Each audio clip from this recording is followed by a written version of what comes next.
Yeah, so I'm Rod and my wife Doris, and we have a daughter, our youngest daughter, Allie, with special needs. Allie is 28 years old, going on about 5 mentally.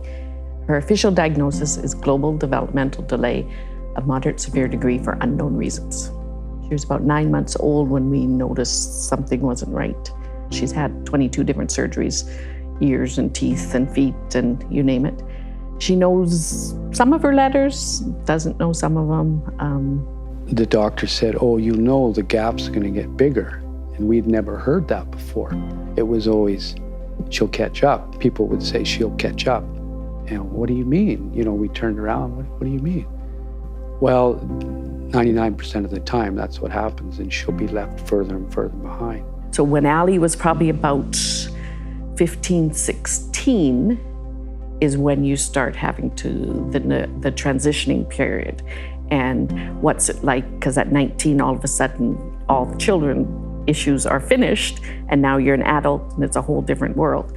And so Bethesda went through that stage with us, and we're like, well, we want a day program for Allie after school at 19.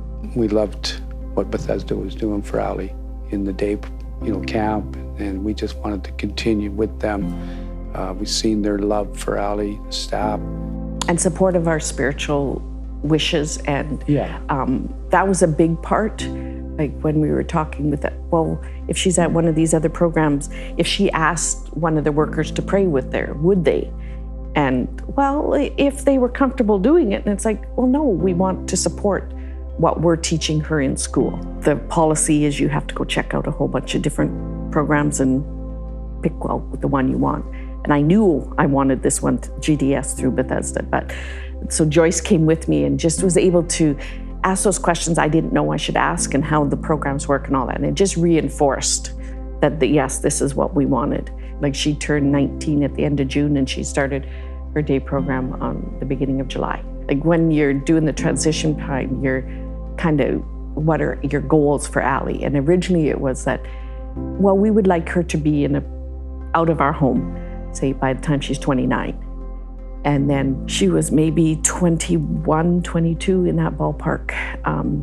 We found out Rod had a few health issues, and it was like, okay, I think we need to accelerate that time frame. So I was having a medical test done, and found out that I had a leaking heart valve that they had to monitor, and went through quite a few different tests, and it took a while. And so then we were concerned, we need to really work on a plan for Allie for getting her into full-time care. Yeah.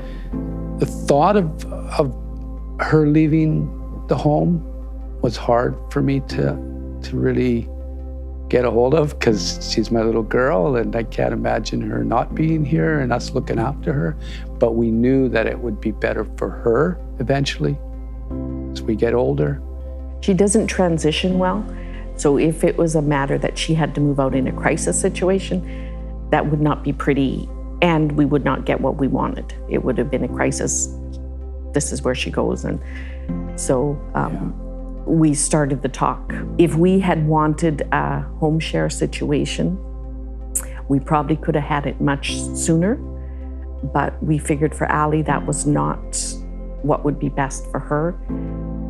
Like I said, she doesn't transition well, so we needed something that was stable for her, not moving home to home and people to people.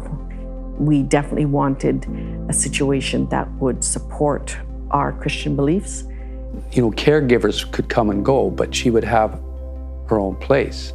I know at times I was even like, should we be doing this? She needs to be with us at home. And when I seen the care and love that they give Allie, and I felt as a dad she was protected and well looked after in a secure place, a safe place.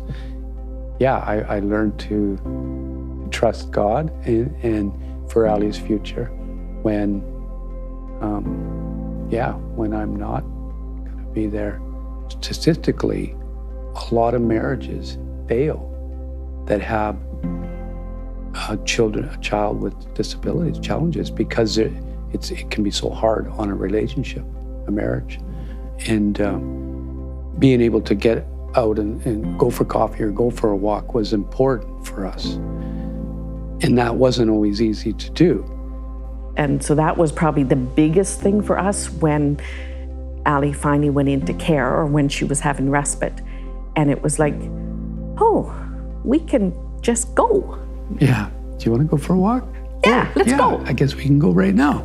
Yeah, and it was so freeing. It was wonderful. Yeah, it took a bit to get used to. To me, the big thing is I know the difference they can make in a family. And I cannot sing Bethesda's praises high enough. They have been there every step of the way with us. Yeah. And I remember at one of the meetings, I met a lady who, her son has been in care for 25 years with Bethesda. And she said, I still feel guilty. I'm like, okay, then it's okay what I'm feeling. Just to have that. Yeah, there's not enough public money out there to support all the families and the needs. And they come alongside and supplement that. The summer day program, like, yes, we paid a little bit to go towards that, but there's no way we could have paid how much it honest to goodnessly costs to send her 3 times a week all day care. Like, I know that's because of people were supporting Bethesda. I just want to say thank you. Like, thank you so much for being willing and obedient to the Lord, for all those workers, you know, that we see.